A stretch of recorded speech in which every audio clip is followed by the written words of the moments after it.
Assalamu alaikum wa rahmatullahi wa barakatuhu. My name is Aisha and I'm a primary school teacher from London. The hijab is a term that's come to mean different things to different people. So for some people it's simply the headscarf, but for others it's just dressing modestly, so maybe in some baggy clothes. But Allah subhanahu wa ta'ala has laid out a specific criteria for the Muslim woman's dress code, and this can be found in the Quran and the Sunnah. One of the biggest myths that has been propagated about the hijab is that Muslim women have been forced into wearing it by our male relatives, whether it's our husbands or our fathers. I remember distinctly an elderly Englishman asking me if my husband had forced me to wear mine, which I was really happy about because it gave me the opportunity to explain the truth to him. But sadly, most people won't actually ask us.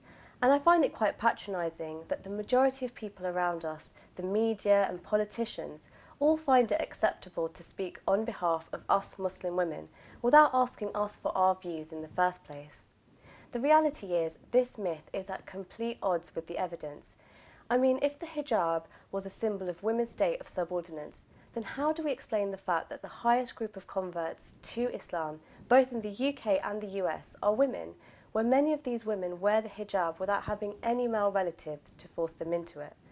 And if the hijab was an issue to the majority of Muslim women, then how do we explain the results of the 2005 Gallup survey, where Muslim women in 8 countries, including Egypt and Pakistan, were asked to describe what they resented most about the societies they live in, and the majority in each country stated political and economic corruption as being their greatest concerns, whilst the hijab, the so-called tool of subjugation, was not mentioned once.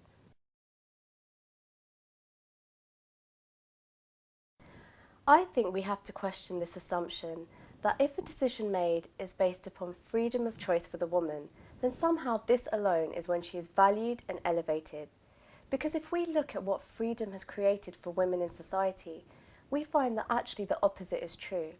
Secular liberal societies where people are free to determine for themselves how to view and treat women have made women's lives a misery, from eating disorders to the rampant levels of sexual harassment, rape and domestic violence, where according to Home Office statistics, an incident of domestic violence is reported to the police every minute here in the UK. Is this really the value and elevation that women seek? Alternatively, for the Muslim woman, there is no concept of freedom to dress as we please, but instead we perform all of our actions out of obedience to the Creator, seeking His subhanahu wa ta'ala's pleasure alone.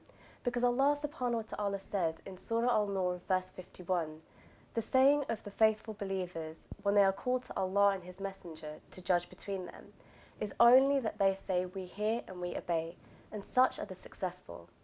And so the Muslim woman wears the hijab out of complete submission to the Creator subhanahu wa ta'ala and unapologetically. Though hijab is a law that seeks to hide women's beauty, in a society where the very liberal values of freedom have created the viewpoint of the woman as being a sexual exploit, where her beauty is everyone's business, the hijab cannot ensure women are protected nor honoured. And the levels of sexual harassment in countries like Egypt, where many women cover, testify to this fact.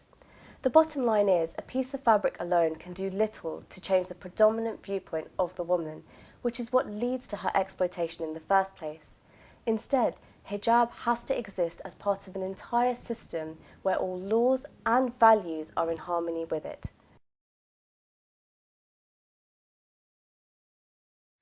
Hijab, when implemented as part of the entire system of Islam, seeks to create a society where women are honoured and treated with respect. Through the Islamic education system, the correct Islamic thoughts are built in all citizens. There's no concept of freedom to view people how you wish, but instead Islam prohibits the exploitation of anyone and builds the correct viewpoint of the woman as being an honour to be valued for her character and her intellect over her physical appearance.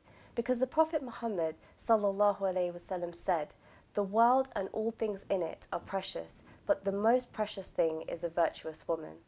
Now this viewpoint is further ensured in society by taking the woman's sexual element out of society and restricting it to her personal and private life, through societal laws such as dress code, but also segregation and the prohibition of any jobs, roles or actions in society which exploit women, such as modelling or pornography.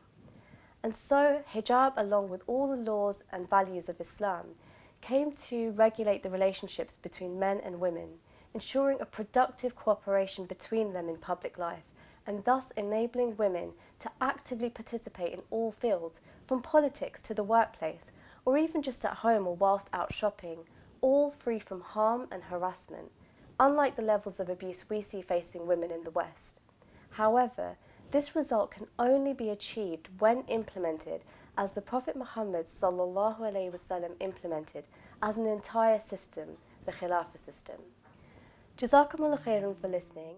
We are one ummah who should stand with each other through all the highs and lows. One ummah, one ummah, one ummah.